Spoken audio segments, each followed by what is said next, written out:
अस्सलामुअलैकुम स्टूडेंट्स। आज का हमारा क्वेश्चन स्टैटिस्टिक्स के चैप्टर से है।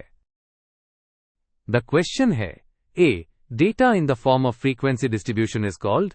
हमें 4 ऑप्शंस दी गई हैं। A grouped data, B ungrouped data, C histogram और डी डिस्पर्शन। चलिए इसको स्टेप बाय स्टेप सॉल्व करते हैं और देखते हैं कि सही जवाब क्या है।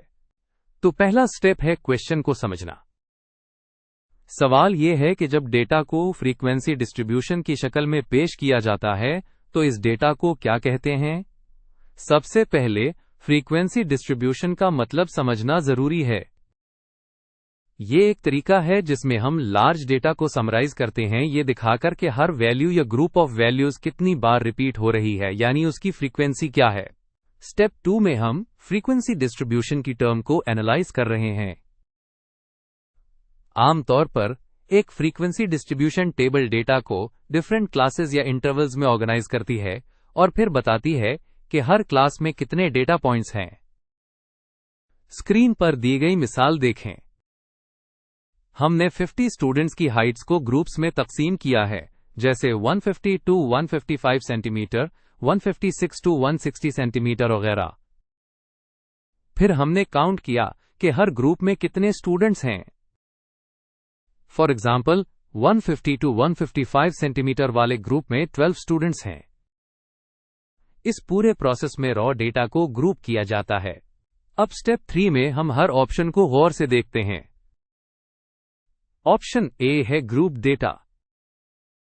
इसका मतलब है वो डेटा जो कैटेगरीज या क्लास इंटरवल्स में ऑर्गेनाइज हो। फ्रीक्वेंसी डिस्ट्रीब्यूशन बिल्कुल यही काम करती है, तो ये ऑप्शन सही लग रहा है। ऑप्शन बी है अनग्रुप्ड डेटा। ये रॉ डेटा होता है, यानी जैसा कलेक्ट किया वैसे ही लिख दिया। ये फ्रीक्वेंसी डिस्ट्रीब्यूशन का ऑपोजिट है।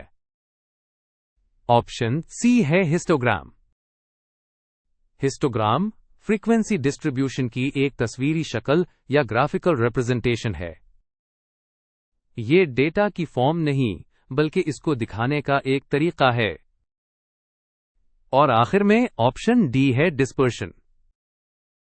डिस्पर्शन डेटा का टाइप नहीं है, ये एक पैमाइश मेजर है जो बताती है कि डेटा कितना फैला हुआ है। इसलिए उन सब को देखने के बाद ऑप्शन आ ही सबसे मुनासिब जवाब है।